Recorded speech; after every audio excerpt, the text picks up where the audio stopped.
உலகத்திலே ஆண்கள் குறைவடைந்து பெண்கள் அதிகரிப்பது மறுமை நாளுடைய அடையாளம், உலக அழிவுடைய அடையாளம் என்று ஸல்லல்லாஹு அலைஹி வஸல்லம் அவர்கள் வகைப்படுத்தினார்கள். அது தற்காலத்திலே நடந்து கொண்டிருக்கிறது. அருமையானவர்களே, இதை பற்றி ஸல்லல்லாஹு அலைஹி வஸல்லம் எந்த அளவுக்கு நமக்கு எச்சரிக்கை செய்தார்கள் தெளிவாக பார்ப்போம்.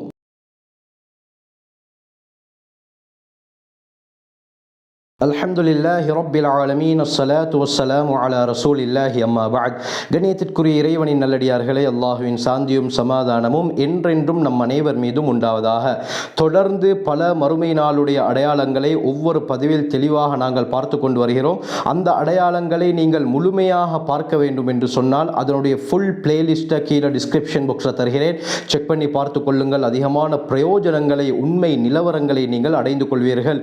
1400 வருடங்களுக்கு முன்னால ஹதரத் ஸல்லல்லாஹு அலைஹி வஸல்லம் அவர்கள் எந்தெந்த விடயங்களை வகைப்படுத்தி கூறினார்களோ அது இன்று கண்முன்னால் நடந்து கொண்டிருக்கிறது. அருமையானவர்களே, அந்த அடிப்படையில் தான் ஹதரத் ரசூலுல்லாஹி ஸல்லல்லாஹு அலைஹி வஸல்லம் அவர்கள் மிக முக்கியமான ஒரு அடையாளத்தை வகைப்படுத்தினார்கள். அனஸ் ரலியல்லாஹு அன்ஹு அவர்களுடைய ரிவாயத் புகாரி முஸ்லிமிலே இடம்பெறுகிறது. ஸல்லல்லாஹு அலைஹி வஸல்லம் சொன்னார்கள், மறுமை நாளுடைய அடையாளங்கள் இன்றும் உள்ளது தான் யதுஹரு ஸினா, விபச்சாரம் வெளிப்படும், விபச்சாரம் பரவும் என்று கூறினார்கள்.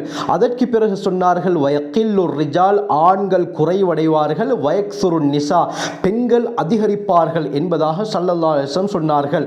ஆண்கள் குறைவடைந்து, ஆண்களுடைய பாப்புலேஷன் குறைவடைந்து பெண்களுடைய ஜனத்தொகை அதிகரிப்பது உலக அழிவுடைய மிக முக்கியமான அடையாளம் என்று ஸல்லல்லாஹு அலைஹி வஸல்லம் அவர்கள் வகைப்படுத்தினார்கள். அனஸ் ரலியல்லாஹு அன்ஹு அவர்களுடைய இன்னொரு ரிவாயத் புகாரி முஸ்லிமிலே வருகிறது. இந்த ஹதீஸில் ஸல்லல்லாஹு அலைஹி வஸல்லம் எந்த அளவுக்கு தெளிவுபடுத்தினார்கள், எந்த அளவுக்கு ஆண்களுடைய ஜனத்தொகை குறையும் என்று சொன்னார்கள் என்றால், இன்ன மின் அஷ்ராத்தி ஸாஅ, மறுமை நாளுடைய அடையாளங்களில் நின்றும் உள்ளது தான் அய்யுர்ஃபஅல் இல்ம், இல்ம் மார்க்க அறிவு அவ்வாறு உயர்த்தப்பட்டுவிடும். இதே போல வயதுஹரல் ஜஹல், மடமை உலகத்திலே தோன்றும், வெளிப்பட்டுவிடும். வைஷ்ரபல் ஹமர், இதே போல மதுபானம் அதிகமாக அருந்தப்படும். இதே போல வயஃப்ஷுவ ஸினா, விபச்சாரம் பெருகும் என்று நபி அவர்கள் சொன்னார்கள்.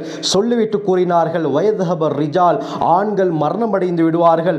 ஆண்களுடைய அந்த ஜனத்தொகை அவ்வாறு குறைந்துவிடும், ஆண்கள் மரணமடைந்து விடுவார்கள். வயபுக நிசா, பெண்கள் மிகுதமாக இருப்பார்கள், பெண்கள் தான் அதிகமாக உலகத்திலே இருப்பார்கள்.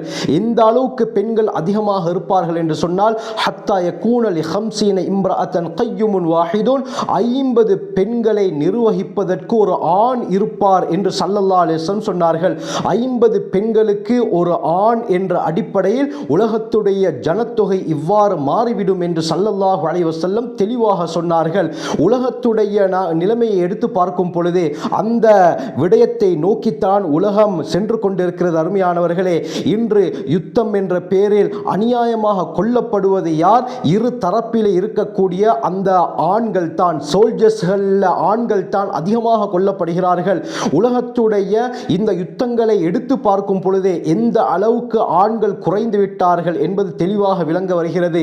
இரண்டாவது உலக மகா யுத்தத்துக்கு பின்னால் உலகத்திலே ஆண்களுடைய ஜனத்தொகை கணிசமாக குறைந்திருப்பதாக தரவுகள் தெளிவாக கூறுகிறது. இரண்டாவது உலக மகா யுத்தத்தில் 55 மில்லியன், அதாவது 5.5 கோடி மக்கள் கொல்லப்பட்டிருக்கிறார்கள். இதில் அதிகமாக ஆண்கள் தான் கொல்லப்பட்டிருப்பதாக தரவுகள் கூறுகின்றன. இந்த ஹதீஸுக்கு 2 விதமான விளக்கங்களை முஹத்திஸூன்கள் கூறுகிறார்கள். முதலாவது விளக்கம் என்னவென்று சொன்னால், ஆண்களுடைய அளவு குறைந்துவிடும். அது இது போன்ற யுத்தங்களின் காரணமாக, மரணம் அடைவதின் காரணமாக, ஆண்கள் அதிகமாக மரணமடைவதின் காரணமாக ஆண்களுடைய ஜனத்தொகை குறைந்து பெண்களுடைய ஜனத்தொகை அவ்வாறு உலகத்திலே தரிப்பட்டு இருக்கும் என்பது இதனுடைய முதலாவது விளக்கம்.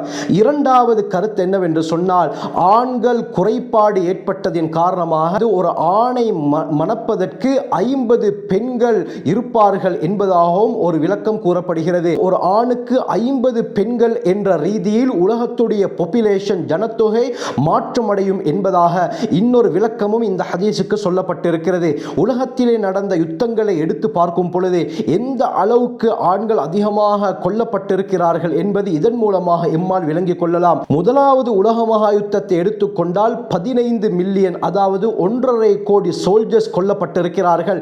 இரண்டாவது உலக மகா யுத்தத்தை எடுத்துக்கொண்டால் 55 5 மில்லியன் 5.5 கோடி மக்கள் கொல்லப்பட்டிருக்கிறார்கள். வியட்நாமுடைய யுத்தத்தை எடுத்துக்கொண்டால் 3 மில்லியன் 30 லட்சம் பேர் கொல்லப்பட்டிருக்கிறார்கள்.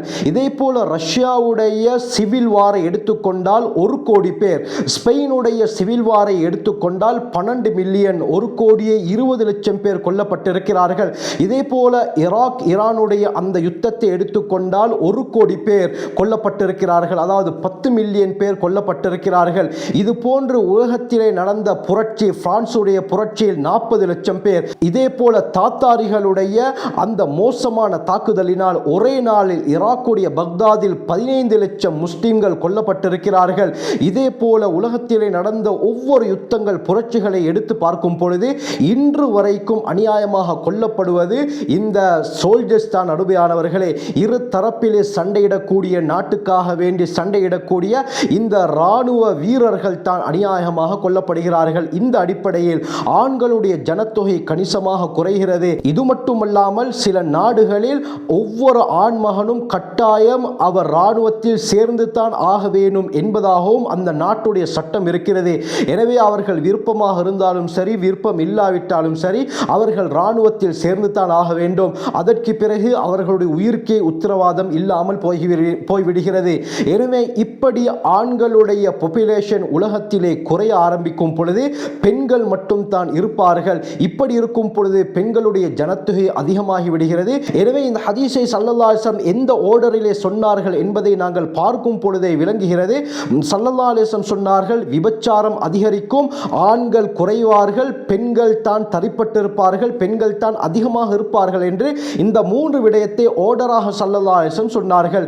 எனவே ஆண்கள் குறைந்து விட்டால் பெண்களுக்கு திருமணம் ஆகுவது மிகவும் கடினமாகிவிடும். எனவே இந்த சந்தர்ப்பத்தில் அவர்களுக்கு சிறந்த ஜோடுகள் அமையாததின் காரணமாக, பற்றாக்குறையின் காரணமாக அதிகமானவர்கள் இந்த விபச்சார தொழிலுக்குள்ளால் சென்று விடுவது வழக்கமாக விட்டது. அருமையானவர்களே, பல நாடுகளிலே இந்த தொழிலில் அவர்கள் விருப்பம் இல்லாமலும் அவர்கள் உட்படுத்தப்படுகிறார்கள். காரணம் என்ன?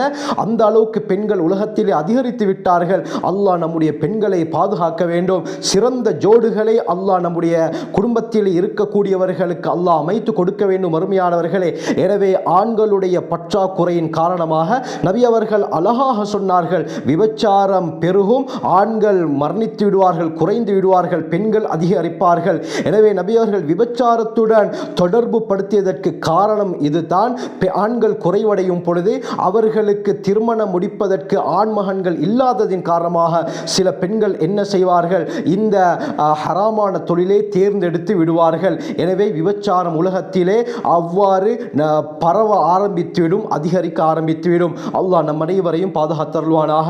எனவே இப்படியாப்பட்ட காலத்தில் தான் நாங்கள் இருக்கிறோம். இப்பொழுது பாப்புலேஷனை எடுத்து பார்த்தாலும் சில சந்தர்ப்பங்களிலே, சில நாடுகளிலே ஆண்கள் பெண்கள் ஈக்குவலாக இருந்தாலும் அதிகமான நாடுகளில் பெண்களுடைய ஜனத்தொகை தான் அதிகமாக இருக்கிறது. ஆகவே ஸல்லல்லாஹு அலைஹி வஸல்லம் அவர்கள் சொன்னது இன்று கண்முன்னால் நடந்து கொண்டிருக்கிறது.